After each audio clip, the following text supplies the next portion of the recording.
gbogbo alọ́ba ní ní gbélé mọ́ ẹ máa kó àrọ̀yọ́ ẹ máa pa kókó lọ kókó yẹn ń pa lọ náà ni àwọn Fúlàní náà dé náà bá lọ́wọ́ yín náà máa wà náà ṣe sẹ́yìn náà lẹ́tún wá fẹ́ ká tún jòkó tì rí pawódà kẹta wo ṣe mà sọ́nà bí gbogbo yẹn ń tọ̀hún àbí ẹ̀rí arábí yẹn ń dò yìí ká èrùn ni ń dò yìí ká gbogbo lẹ̀ wa nílẹ̀ Yorùbá ń náà ti gbà tán rí iye àtọ̀rìn wa yẹn kó ní Ìkòyí ilé ní lọ́sẹ̀ yóò kọjá yìí rí gbogbo òlu yìí ti ń tú nílẹ̀ gbóná ni ìwọ Aláàfin ẹ bàbá ẹ dákun ẹ má bínú ó ṣèṣì bọ́ sí mi lẹ́nu ni n ò yájú sórí adé àmọ́ gbogbo agbára yẹn ní yìí ń gùn ihun ẹ gbé wálẹ̀ gbóná ẹ wá dìfẹ́ǹdì wa àbí ẹ mú Ose Ṣàngó ẹ wá pé ẹ mú wá gbogbo òlu ló ti tú tán. ẹ káàárọ̀ ẹ káàsán ẹ káalẹ́ àgbègbè tí mo wà. This is CrossBlogX TV. Don't forget to subscribe, like and share. Àwọn àgbààgbà kan ti jáde o lórí awuyewuye tó ń lọ láàrin Ọọ̀ni of Ifẹ̀, Aláàfin àti Olúbàdàn. Bàbá yìí wá jáde wọ́n ní táwọn bá tiẹ̀ ní ká bí wọ́n gan wọ́n ní ṣé Ifá ló wá ń yọ ọba mọ́ báyìí, torí tó bá jẹ́ pé ọba tí Ifá yàn ni ó yẹ kó mọ ẹ̀tọ́, ó yẹ kó mọ ohun tó tọ́ láti ṣe. but bàbá yìí ní bó ṣe ń bá Ọọ̀ni jà náà ló ń bá Olúbàdàn jà pé báwo la ṣe fẹ́ tó ilẹ̀ Yorùbá. Tèmi ọlọ́rọ̀ yìí ti gbẹnu tán o pé tí ojú ò bá sọ̀rọ̀ fún yàn ara ṣáà máa ń sọ̀rọ̀ fún yàn. Don't forget to subscribe, like and share. Ẹ jẹ́ ká lọ gbọ́ lẹ́nu bàbá yìí. This is CrossBlogX TV. gbogbo ọmọ Yorùbá ní tilé toko àtẹ̀yìn odi sẹ́ẹ̀rí yìí ń ṣẹlẹ̀ láàrin àwọn bàbá lọ́balọ́ba ó dàbí ìràwọ̀ ọ̀sán ni yóò tún ìyá àgbàlagbà sápẹ́ sí ó ti ń tó àsìkò yóò jẹ́ wí ẹ̀yin ọ̀jọ̀gbọ́n ẹ̀yin ọ̀mọ̀wé ilẹ̀ Yorùbá ẹ dákun ẹ jẹ́ amóríkorí ká pààrọ̀ ọ̀nà yá ń gbà múni ìjọba ńlẹ̀ Yorùbá kíkó níbi wí àǹdàfá bá tiẹ̀ mọ́ mú àǹdàfá náà kún ẹ jẹ́ ká gbé kó níbi wí Ifá nìkan ní èèmọ̀ àyàn gbogbo nǹkan kífá lè rí Ifá lè rí nǹkan míì lè rí nǹkan míì. I think we have to, the time has come that we should change the leadership recruitment in our traditional institutions from Ifá divination to democratic process. And the criteria we need to consider are: 1, knowledge of history; 2, balanced education; and 3, character. Ẹ wo yìí ṣẹlẹ̀, ẹ wo bàbá wa Ọwọ́adé togun tìjàtìjà ni bàbá gbé wá láti bìyàn ti mú wọn wá wí ká jọba. Ṣé Ifá ní káwọ́ ṣèké ni àbí babaláwo ló mọ́ pẹ̀lẹ̀ ṣèké àbí gómìnà Ṣèyí Mákindé òun ló ṣàbòsí yóò fi wí ẹ̀yìn ní kíní yìí kàn ìyá mú isí bẹ́ẹ̀ tán yóò ajá wí wá sí àlàáfíà kọ̀ọ̀kan mọ́ bẹ́ẹ̀ ti ń bú Ọọ̀ni lónìí lẹ́ ń bá Olúbàdàn jà lọ́la lẹ́ ń bẹ́ lómi náà jà káàkiri èéṣe ẹ̀ sì jogun omi ẹ̀jẹ̀gun ó sinmi sẹ́ẹ̀rí bàbá wa Ọwọ́adé bó bá jẹ́ wọ́n mọ̀ tán ni ayé ní máa wùwà yẹn ń wù yìí bẹ́ẹ̀ bá wo bàbá àti bàbá bá ti dé ìwà Aláàfin Ṣàngó náà gbé wá kéèsì yẹn fa rí wí gbogbo bí ẹ bá ti rí bàbá ní rí kí bàbá rẹ́rìn o bàbá rẹ́rìn Aláàfin Ṣàngó náà rẹ́rìn Ose Ṣàngó sì ń bẹ lẹ́yìn wọn báyìí àwọn tàn wọṣọ pupa bó bá jẹ́ bàbá mọ̀ tán dáadáa ni yẹn sọ̀tàn kó bàbá ó yẹ ká mọ yóò gbẹ̀yìn Aláàfin Ṣàngó níbi àṣàgbára lò. Aláàfin Ṣàngó olóra gbàǹká àti tìmì lógun wíkálé kíkálé pàkan kó wá pàkejì ẹ̀rú ń ba Aláàfin Ṣàngó ìjà òun ẹ̀mẹ́ta náà jà ìyá jà parí lẹ́lẹ́lọ́ ọjà Akẹ̀sán náà ti jà lóde Ọ̀yọ́ kó tó di wí gbàǹká ó wá rẹ́yìn tìmì ń kó wá rẹ́yìn tìmì Aláàfin Ṣàngó ìmọ̀ yìí ó lè ṣe mọ́ náà wíkẹ́ sí gbáwò ṣe bá Aláàfin Ṣàngó ṣe bí kò so ló lọ ó yẹ kí bàbá Ọwọ́adé ẹ̀rọ ebéèrè tán o ẹbẹ́ ti ń tẹ̀lẹ̀ ibẹ̀ ẹ̀kọ́ o bẹ́ẹ̀ bá tún lọ ẹ tún lọ nú tẹ̀ ẹ̀rẹ́ wò ó èmi ló gbẹ̀yìn Aláàfin Àwólẹ̀ yóò rán Àfọ̀njá lógun kórè jàwéré lógun ìyẹn sì ti búra Aláàfin Àjàgbó ó ti búra kó gbogbo Ààrẹ Ọ̀nà Kakanfò yẹnìkan ni ẹnì kọ̀ọ̀kan ìgbọ́dọ̀ já ìwéré lógun torí ìlú ìyá rẹ ni Aláàfin Àwólẹ̀ ó sígun kó Àfọ̀njá lọ ó dé Aláàfin Àwólẹ̀ mọ̀ yé sí mọ́ ṣébó náà sí gbá wò ní ṣégbẹ̀yìn yóò dànù Aláàfin Olúewu ńkọ́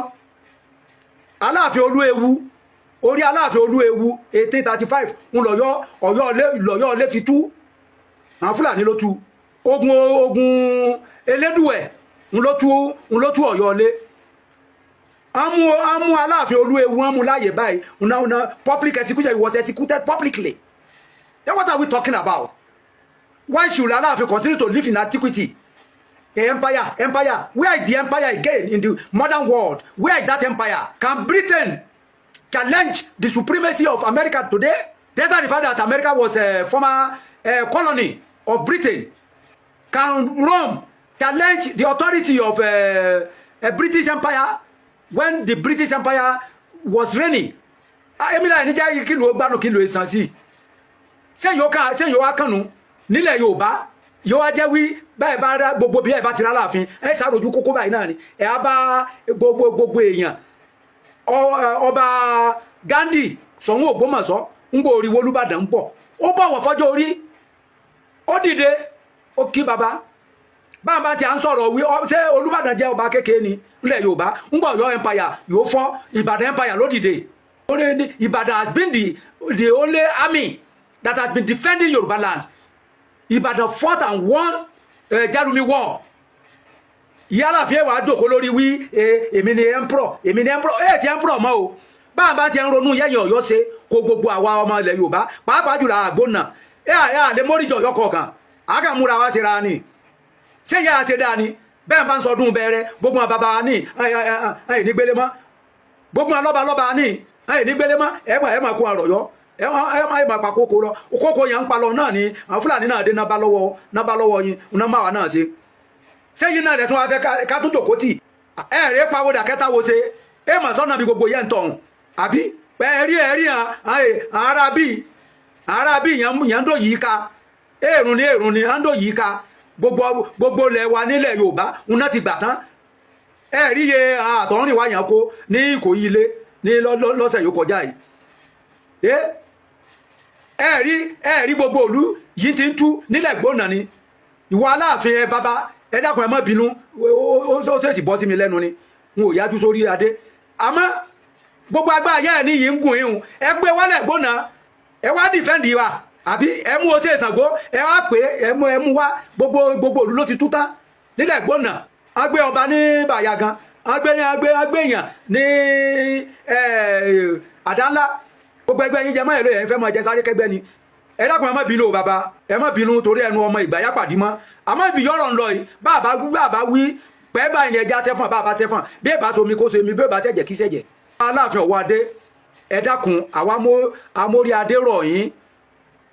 ẹ dákun ẹ má kìdí ìtàkẹ́mọ tọ́ lé ẹjẹ́lẹ̀ Yorùbá ṣọ̀kan ẹ mọ́wọ́sowọ́pọ̀ pẹ̀lú gbogbo àwọn yòókù yín ẹ mọ́wọ́sowọ́pọ̀ kílẹ̀ Yorùbá túbà kí tùsẹ́ ń yá ń fẹ́nu o bàbá wa Bọ́lá Ahmed Tinubu aṣíwájú president ẹ bá ké sí ọba Ọ̀wọ́ adé o ẹ bá ké sí ọba Ọ̀wọ́ adé o bá ti ń bọ́ lọ́wọ́ kan náà tún bọ̀ ká o ẹ bá ké sí o kájégun omi kógun ìsinmi ilẹ̀ Yorùbá èsè gan kí ló dé bó ti jẹ́nu o ọlọ́ọ̀bẹ ṣàánú wa nílẹ̀ Yorùbá.